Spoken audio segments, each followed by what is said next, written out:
If you want to change the world, start off by making your bed.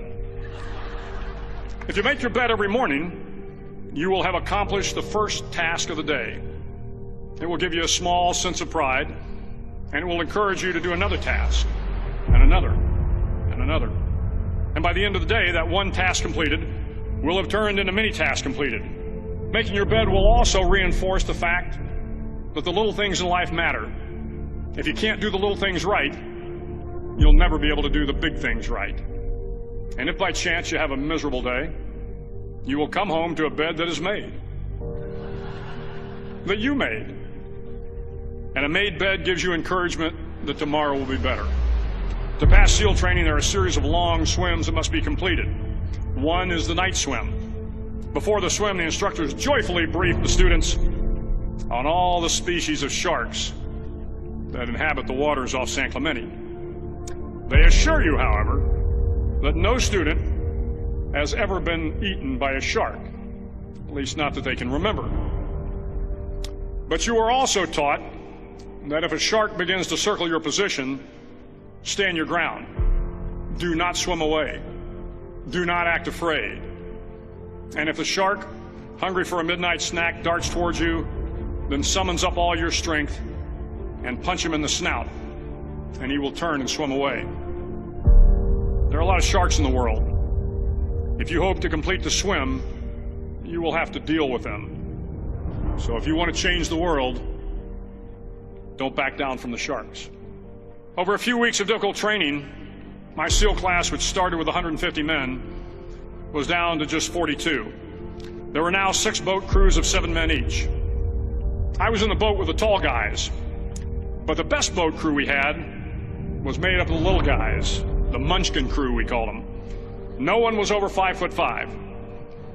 The Munchkin boat crew had 1 American Indian, 1 African American, 1 Polish American, 1 Greek American, 1 Italian American, and 2 tough kids from the Midwest.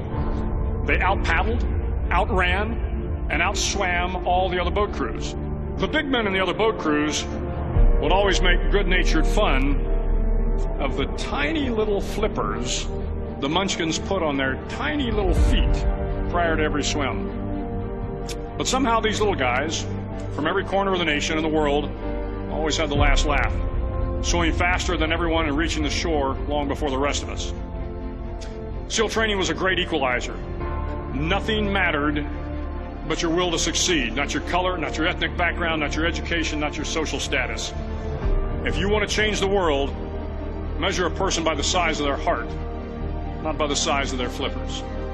The 9th week of training is referred to as Hell Week.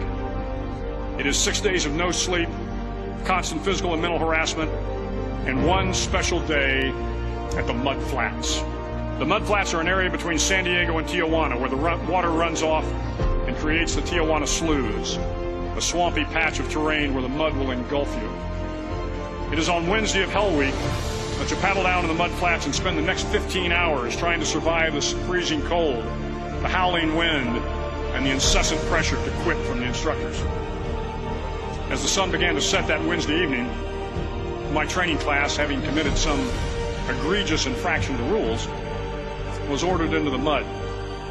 The mud consumed each man till there was nothing visible but our heads. The instructors told us we could leave the mud if only 5 men would quit.